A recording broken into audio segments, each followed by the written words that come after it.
Hi hello welcome back to my channel. ఈరోజు మనం మునక్కాయ పప్పుచారు ఎలా తయారు చేసుకోవాలో చూద్దాం. ముందుగా ఒక ప్రెషర్ కుక్కర్ తీసుకొని అందులో ఒక గ్లాసు కందిపప్పు తీసుకోవాలి. కందిపప్పుని 2-3 సార్లు బాగా వాష్ చేసుకోవాలి. ఒక గ్లాస్ కందిపప్పుకి 3 గ్లాసుల వాటర్ పోసుకొని అందులో కొద్దిగా పసుపు వేసుకొని 1/2 స్పూన్ ఆయిల్ వేసుకొని ఒకసారి కలుపుకోవాలి. 4 విజిల్ వచ్చేంత వరకు ఉడకనిచ్చుకోవాలి. మునక్కాయ పప్పుచారుకి కావలసిన పదార్థాలు తీసుకుందాం. 10 పచ్చిమిర్చి తీసుకొని ఇలా పొడవుగా కట్ చేసుకోవాలి. ఒక టమాటో తీసుకొని చిన్న ముక్కలుగా కట్ చేసుకోవాలి. మునక్కాడ పప్పుచారులో కొద్దిగా బండపువ్వు వేయడం వల్ల పప్పుచారు బాగా టేస్టీగా ఉంటుందండి. మునక్కాయని కట్ చేసుకొని పైన తొక్క తీసేసుకోవాలి. ఒక మీడియం సైజు ఉల్లిపాయని సన్నగా కట్ చేసుకోవాలి. కచ్చా పచ్చాగా దంచిన జీలకర్ర వెల్లుల్లి ముద్దను తీసుకోవాలి. మీడియం సైజులో ఉండే నిమ్మకాయంత చింతపండుని తీసుకొని నానబెట్టుకొని గుజ్జు తీసుకోవాలి. కొద్దిగా కొత్తిమీర తరుగు తీసుకోవాలి. కొద్దిగా కరివేపాకు తీసుకొని పక్కన పెట్టుకోవాలి. పప్పు బాగా మెత్తగా ఉడికిందండి. పప్పు గుత్తితో అయినా ఇలా స్పూన్తో అయినా ఇలా స్మాష్ చేస్తూ స్టవ్ పైన ఒక ప్యాన్ పెట్టుకొని ప్యాన్ కొద్దిగా హీట్ అయ్యాక అందులో 2 స్పూన్ల ఆయిల్ వేసుకోవాలి.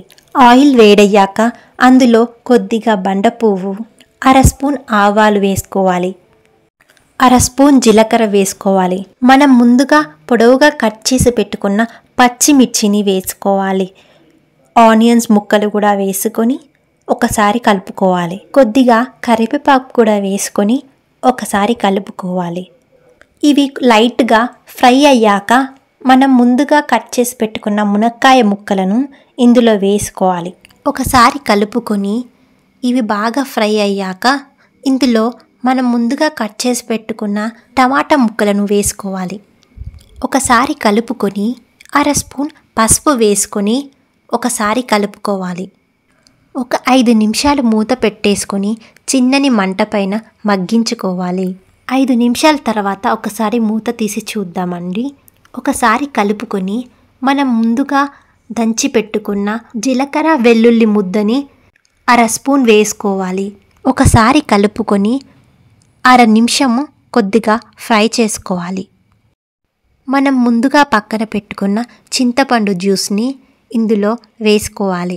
నేను ఒక గ్లాసెడ్ వాటర్ పోస్తున్నానండి. మీకు ఏ కన్సిస్టెన్సీలో కావాలంటే అన్ని వాటర్ యాడ్ చేసుకోవాలి.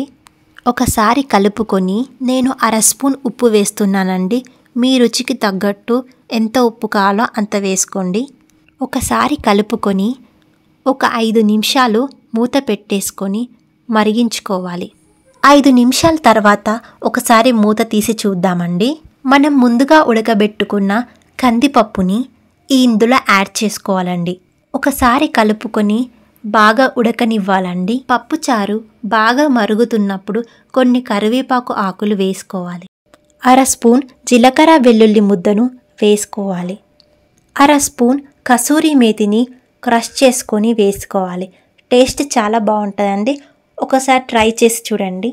మునక్కాడ ముక్కలు బాగా ఉడికేంత వరకు పప్పుచారుని బాగా మరిగించండి. పప్పుచారు బాగా మరిగిందంటే ఒకసారి మునక్కాయ ముక్కలను తీసుకొని ఒకసారి ప్రెస్ చేసి ఉడికిపోయిందండి. లాస్ట్లో కొద్దిగా కొత్తిమీర తరుగు వేసుకుందామండి. లాస్ట్లో ఫ్రై చేసిన ఎండుమిర్చిని ఇందులో యాడ్ చేస్తున్నానండి. రెడీ అయిపోయిందండి మన మునక్కాడ పప్పుచారు. మా ఇంట్లో మేము ఇలా చేసుకుంటామండి. మీకు నచ్చితే ఒకసారి ట్రై చేయండి.